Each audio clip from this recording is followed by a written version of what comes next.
Welcome. Today we'll be talking about confidentiality in qualitative research, going through a quick information guide on how to maintain confidentiality and protect participants throughout the qualitative research process. So, what is confidentiality? Confidentiality refers to the process of deliberately concealing information about participants' identities.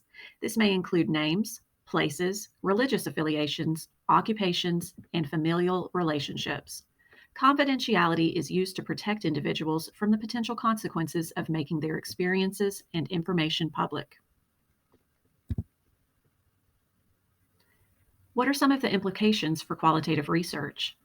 Protection of privacy is particularly important in qualitative research. For one, participants may be asked to share sensitive information, which may have negative consequences should that data be made public. Also, the use of small, unique samples in qualitative research makes it easier for individuals to be identified. Concerns regarding confidentiality generally relate to protecting participants from harm, protecting participants' privacy, protecting the accuracy and integrity of the research, and adhering to ethical standards. Protecting participants from harm is a particular consideration. Researchers must consider ways to protect participants from negative consequences that could arise from disclosing their actions or experiences. There are certain populations that may be of particular concern. These can include vulnerable populations such as minors, work subordinates, and patients. Researchers may also want to consider individuals who have engaged in stigmatized or illegal behaviors, where disclosing information could lead to potential consequences. It's also important to consider protecting participants' privacy. Protection of privacy is more generalized and applies to all people. Researchers should ensure that participants maintain control over how they present themselves. This is important because participants may not always fully consider or realize the consequences of disclosure outside of the research context. In addition to considerations of privacy protection and protecting participants from harm, researchers must also consider protecting the accuracy and integrity of research. It's important to adhere to responsible practices regarding confidentiality because participants require a certain level of trust to be candid in their responses. This supports the accuracy and integrity of data collection. Finally, researchers must adhere to ethical standards.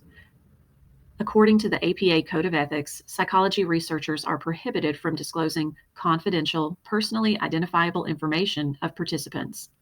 The protection of privacy is central to research ethics, and violating these guidelines undermines the integrity of the entire research process. So, how should researchers approach confidentiality? It's important to remember that once information is put out there, it can't be taken back. Consider the protection and privacy of participants at the beginning of the research process and reflect back on how your actions and decisions are continuing to protect that privacy throughout the process. Researchers must consider numerous aspects of confidentiality when handling participant information. For one, how will the data be presented and what impact might this have on protecting participant privacy?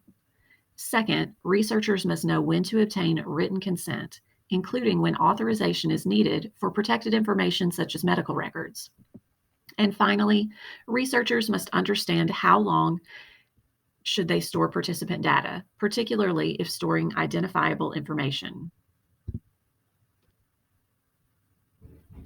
Some tips for presenting demographic data.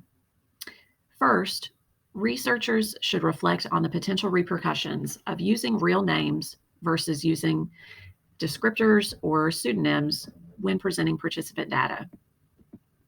As new information is made available in the research process, researchers should revisit with participants to reassess how they feel about their names being attached to their data.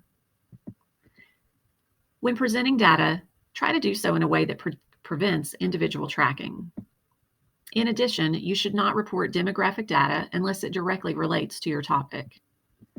For example, Do not report the participant's occupation if the study has nothing to do with work. Any demographic characteristics should be presented as group data by a range. Avoid reporting information like age, gender, occupation, employment, and so forth on an individual basis.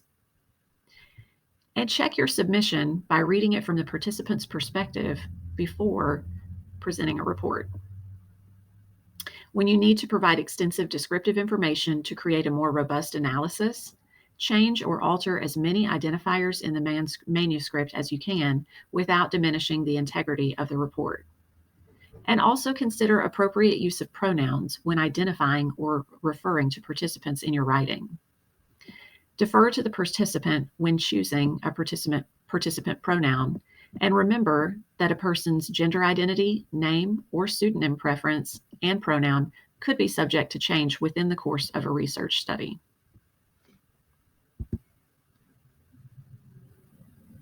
What about utilizing written consent? When you need to provide extensive descriptive information,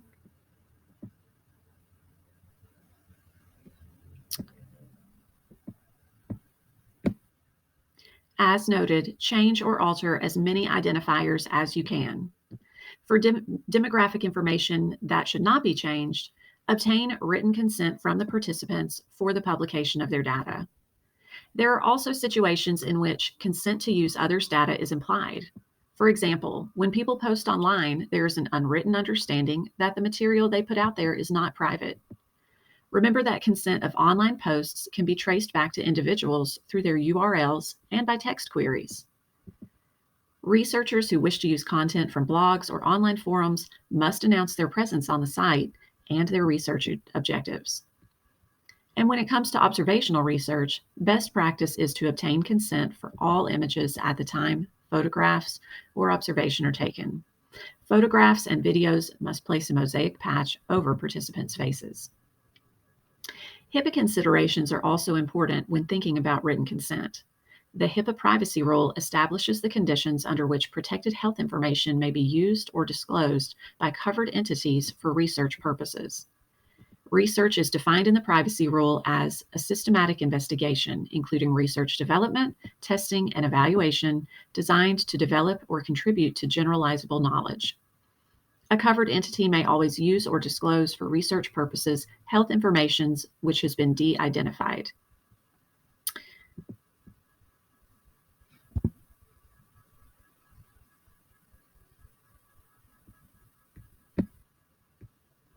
In addition to following standards for written consent, researchers must also know the rules for record keeping in regards to confidential information. The rules are that data containing identifiers can be stored for a maximum of 3 years before seeking IRB approval to continue keeping it longer. But completely anonymous data can be archived indefinitely. If you need to keep identifiers linked to the data for a long time, state a time period of no more than 5 years. If your data is completely anonymous, state that anonymous data will be archived indefinitely. If your data initially contains identifiers that can be linked to individuals, but you only need them temporarily, state when and how you will remove all identifying information from the data, and then state that after doing so, the anonymous data will be archived indefinitely. One way to protect participant information is by using pseudonyms. Assigning pseudonyms or false names can provide participants with anonymity, protecting participants' privacy, and protecting them from harm. Participants can use pseudonyms to evade the specificity of their gender, ethnicity, age, or other identifying characteristics that may be associated with their real names. Additional questions to ask when considering the use of pseudonyms include: is using pseudonyms enough to ensure confidentiality? Will the use of pseudonyms diminish or silence participants? Are you assigning pseudonyms or allowing participants to name themselves? Is the use of pseudonyms appropriate given the nature and context of your study? Do the participants want to use pseudonyms?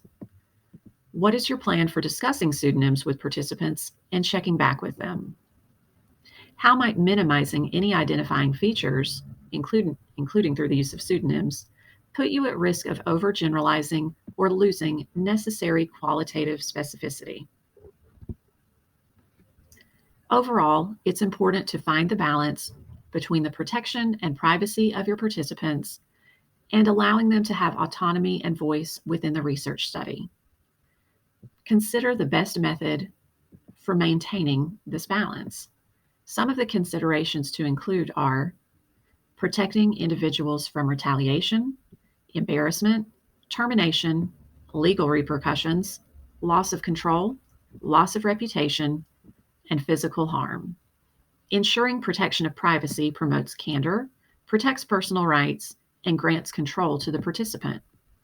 On the other side, considerations for autonomy and voice ensure that giving voice to the participant will inhibit social oppression. It promotes power, credibility, authority, and transformative action. In general, it is important to consider the confidentiality process when designing your research study and continue to return and reflect on how that confidentiality is maintained throughout the research process.